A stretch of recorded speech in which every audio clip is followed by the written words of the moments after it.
So, in the past, say 40 years, what is the one lesson we've learned? That you cannot have prosperity and economic growth if there's not peace and stability. So Pakistan participated in these two conflicts. One was the Afghan Jihad in the 80s, and then after 2011, we participated in the war on terror. And both these cost us heavily. The first conflict left us with groups after the Soviets left Afghanistan, and a culture of Kalashnikovs and drugs that were used to pay for the war, sectarian groups, which did a lot of damage to our society. And the war on terror that left us with over 70,000 people dead, suicide attacks. Pakistan considered one of the most dangerous places in the world. So when my government came into power, we made a conscious decision that we would only partner people in peace. We will not become part of any conflict. And secondly, the legacy of the 80s, where we were left with these militant groups still operating in Pakistan.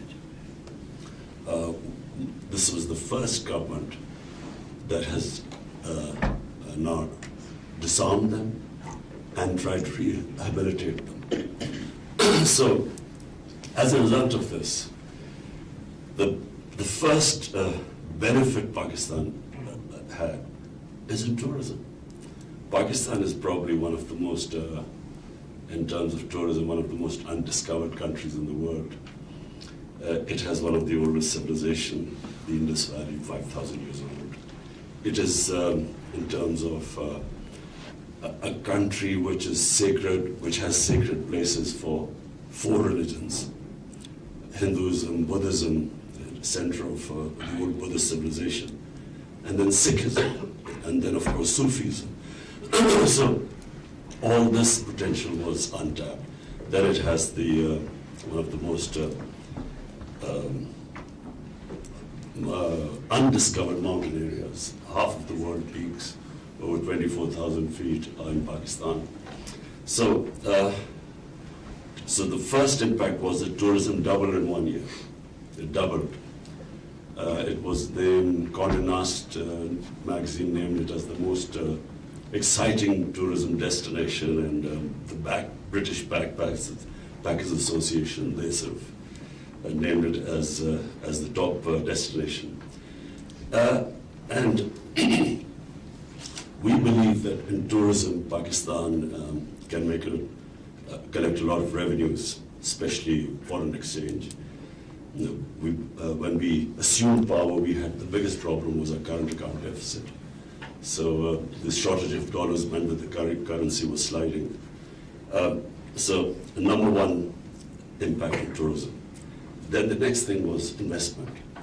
We have a young population, need employment, and the only way we can give them employment is by bringing investment, local investment, start reindustrialization. In the 60s, Pakistan was one of the fastest growing countries in terms of industrialization. We were the fastest in the subcontinent. We lost our way in the 70s because of an ill-conceived nationalization, which just stopped our industrial growth. And then this socialist mindset, which was anti-profit making. So we have reversed this. Now the government is actively incentivizing industries and investment. So we then try to remove all the hurdles in the way of investors. So the World Bank, its index for ease of doing business, Pakistan was one of the top countries. We climbed 28 places. Of course, a long way to go, but this is the direction the country is headed. Our investment in 1 year foreign investment jumped 200%. So, and the profitability, I think Unilever is here, their profitability went up. The other is Other foreign investors have come back. Cargill, for instance, it had gone away, so that came back to Pakistan.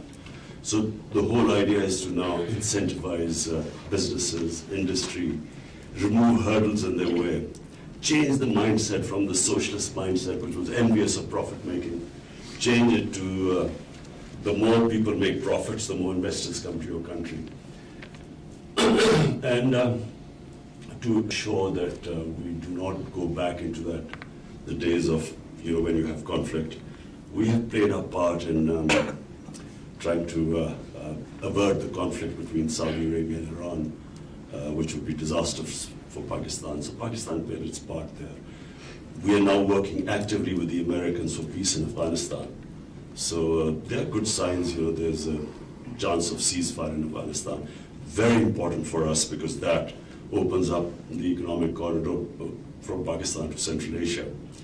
The areas where we are hoping to attract investment, agriculture is one because we have fertile agricultural land, but unfortunately very low productivity because there have been no new techniques coming in. We don't utilize the water properly and so on. So we are trying to attract investors in agriculture. In minerals, Pakistan has probably one of the best gold and copper reserves, but still we haven't had mining companies coming to Pakistan for various reasons. So we are now giving them very good terms for the mining companies to come over. And and also the other area, we now revolutionary first time in Pakistan is trying to go into digital Pakistan. We have our young experts in that area, Tanya, who's come back from Singapore, and she's handling that. So we are inviting foreign companies, technical companies to come and invest in that. So basically, we are right now, first year was spent in stabilizing Pakistan also because we inherited, as I said, this huge current account deficit. So the first year was really stabilizing our currency. We brought down our current account deficit by 75%. And now this year is the year where we want our economy to grow.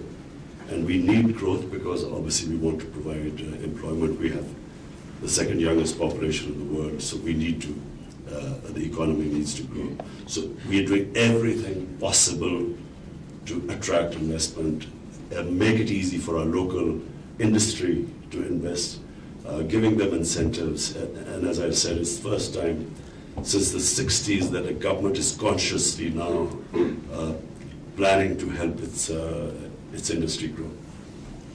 Prime Minister, thanks for that and for really spelling out what you want to achieve. Can I just... वज़ीर आज़म Imran Khan Pakistan strategy dialogue से खिताब कर रहे थे जो कि मुनक्किद हुआ है डेवोस स्विट्ज़रलैंड में। उन्होंने कहा कि माशी तरक्की अमन इस्तेहकाम से वाबस्ता है। पाकिस्तान ने दहशतगर्दी के खात्मे और अमन की खातिर बेशुमार कुर्बानियाँ दी हैं। अमन अमान की बहाली के लिए 70,000 अफराद ने अपनी जानों का नजराना पेश किया। अफगान जंग के बायस हमारे माशरे में क्लाशनकॉफ और मनशात का कल्चर आया। उनका ये कहना था कि पाकिस्तान में अमन के क़याम के बाद सबसे ज़्यादा फ़ायदा सियाहत के शोबे को हुआ। वज़ीर आज़म ने कहा कि पाकिस्तान कई कदीम तहजीबों का मस्कन है।